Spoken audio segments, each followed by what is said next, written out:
She started screaming before I could even take my helmet off. "That bike doesn't belong here," she shouted from across the street, waving her phone like a badge. Her son, maybe 19, cocky smirk, fake chain, and all, was standing right behind her, eyeing my Harley like it was already his. I had just parked it in front of my own house, the same driveway I'd paid for in full 2 years ago. But to Karen, queen of the HOA, everything in this neighborhood was somehow hers. She marched straight up, her sandals slapping the pavement. "You can't park that loud junk here," she snapped. "It violates HOA noise standards." I just looked at her, calm as ever, took off my gloves, and said, "Show me where it says that, Karen."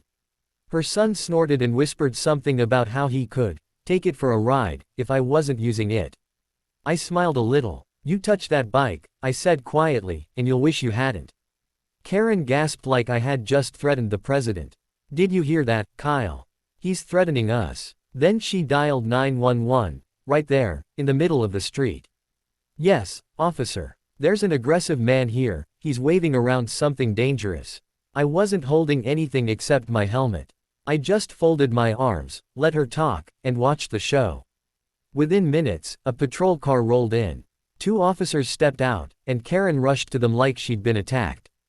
"Arrest him. He's trespassing and threatening my son," she cried. One of the officers glanced at me, then at the bike, then back at her. "Ma'am, this is his property," he said flatly. "We've had calls from you before, haven't we?" Karen froze. Her son muttered, "This is bull," but stopped when the officer glared at him. I stayed quiet. I knew something Karen didn't. I wasn't just a Harley rider. I worked for the state attorney's office. And I had a feeling this wasn't her first fake report. When the cops left, Karen's face turned red. "This isn't over," she hissed. Her son kicked the gravel, scowling.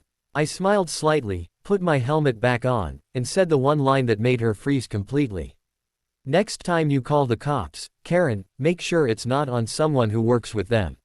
She blinked, confused. She had no idea who she was dealing with. And that was just the beginning. The next morning, I found a folded paper taped to my garage door. "Notice of violation, unauthorized vehicle storage," it said in bold letters, stamped with what looked like the HOA's logo. But something was off, the paper wasn't official. Wrong font, wrong format, no signature, no contact number. It was fake. Karen had printed it herself. I laughed under my breath. I knew exactly what she was doing, trying to force me to remove my bike so her son could play his little game. Still, I decided to play along, just to see how far she'd go. I parked my Harley in the same spot again, shining in the morning sun. 10 minutes later, I heard that familiar screech, "I told you not to park that here." Karen came marching with her phone again, recording me.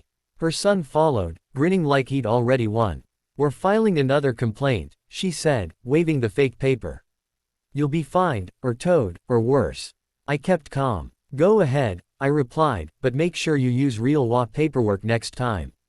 Her face twisted. "You think you're clever. You think your little job makes you untouchable." She barked. That caught me off guard. How did she know I had a government job? Maybe one of her nosy friends dug around. Her son smirked. "Mom said people like you get fired real easy." That's when I realized, this wasn't just about the bike anymore. They wanted to ruin me.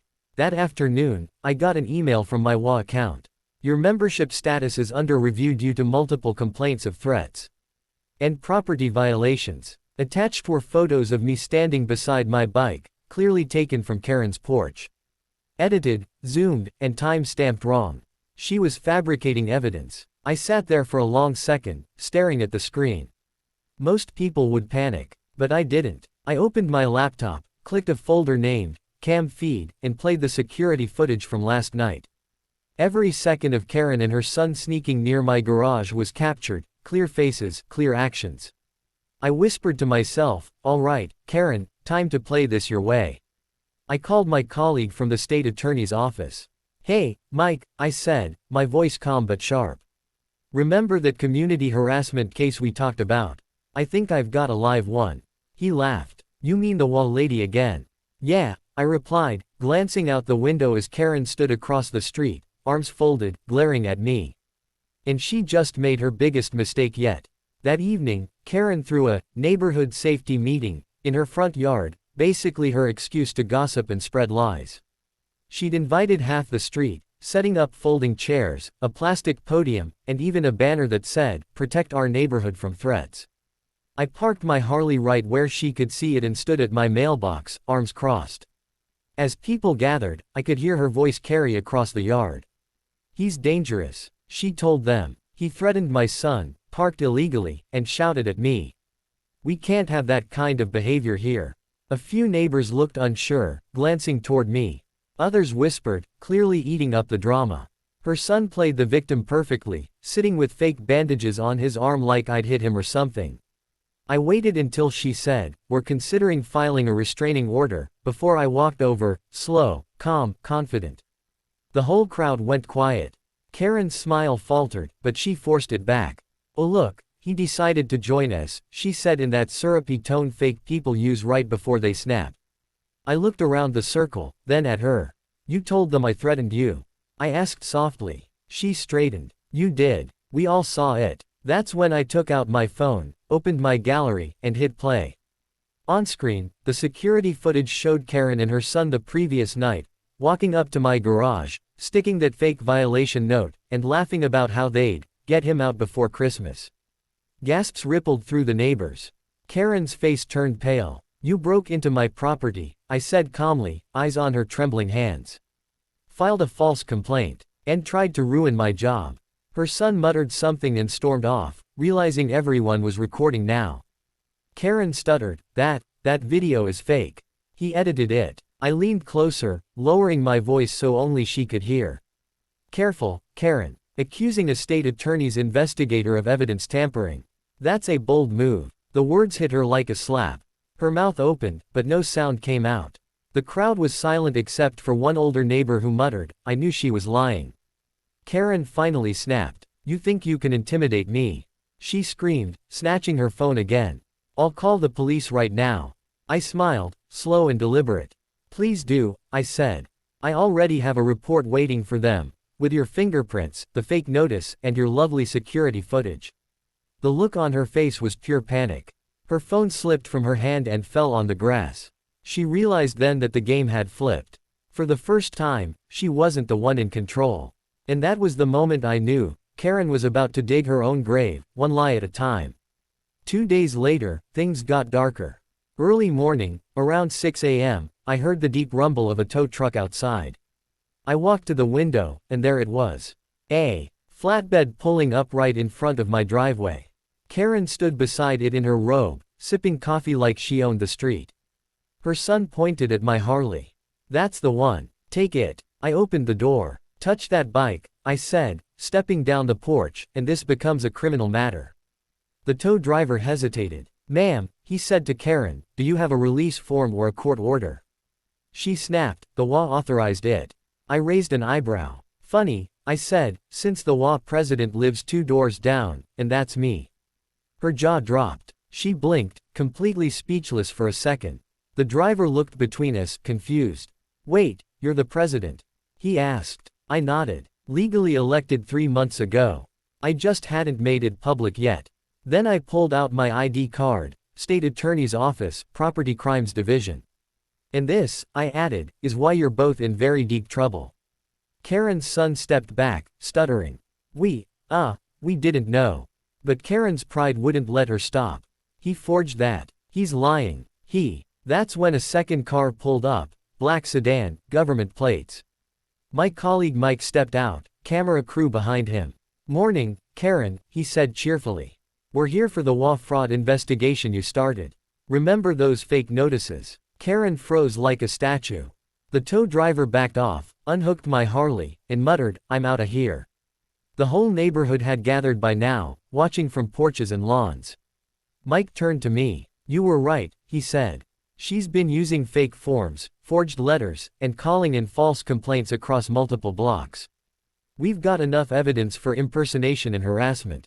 Karen's face turned white. "You can't do this." "I was just trying to protect the neighborhood," she pleaded. I stepped closer, my voice steady. "No, Karen, you were trying to control it." Mike nodded toward his team. "Get the footage, bag the documents." Karen's son tried to run inside, but one of the officers stopped him. They both looked trapped, like two people who just realized their power trip was over. I looked at Karen one last time. "You wanted my Harley," I said quietly. "Now you're gonna ride something else, a criminal case." The crowd murmured. Someone actually clapped. And Karen just stood there, her perfect suburban kingdom collapsing in front of everyone. But I knew this wasn't the end yet. Because people like her, they don't go down quietly. That night, the neighborhood was quieter than it had ever been. No more HOA patrols, no more fake violation slips on doors. Just the soft hum of sprinklers and the low purr of my Harley cooling off in the driveway. The storm had passed, but not without damage. Karen's house sat dark across the street. Curtains drawn. Her son's car was gone. Word spread fast, she'd been charged with falsifying documents, harassment, and obstruction.